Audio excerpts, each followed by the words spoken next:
Le ministre de la Transition écologique Nicolas Hulot a déclaré que l'État réfléchissait à un bonus-malus énergétique sur les logements le 23 novembre 2017. Ludovic Marin AFP. À la veille de la publication de la feuille de route de l'État en matière de rénovation énergétique des bâtiments, Nicolas Hulot a partagé jeudi dans un entretien aux Échos, l'une des pistes envisagées par le gouvernement.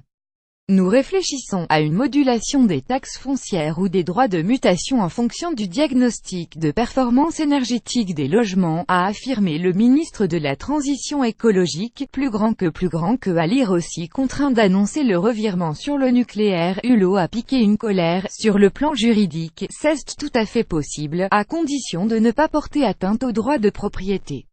Une mission a été lancée pour explorer les différentes options possibles, a souligné Nicolas Hulot dans cet entretien conjoint avec collègue chargé de la cohésion des territoires Jacques Mézard, dont le portefeuille inclut le logement. La feuille de route du gouvernement, qui sera présentée dans le détail vendredi matin, prévoit selon Nicolas Hulot d'investir entre 10 et 12 milliards d'euros au cours du quinquennat, notamment via le crédit d'impôt transition énergétique. Objectif: rénover 500 000 logements par an. Au chapitre des nouvelles annonces, Nicolas Hulot a évoqué dans l'entretien la rénovation d'ici à 2022. Un quart du parc des bâtiments publics, des écoles aux mairies en passant par les hôpitaux. 1,8 milliard d'euros seront également investis dans la rénovation des bâtiments publics appartenant à l'État et 3 milliards d'euros pour ceux des collectivités locales.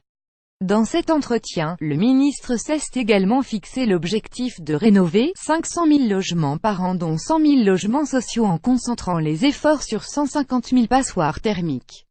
Côté aide, les propriétaires privés bénéficieront des subventions de l'Agence nationale de l'habitat (ANAH) ainsi que du crédit d'impôt transition énergétique, CIT, qui sera transformé en prime en 2019, a confirmé Nicolas Hulot. Les Français ont souvent du mal à savoir les aides auxquelles ils ont droit, et les travaux éligibles.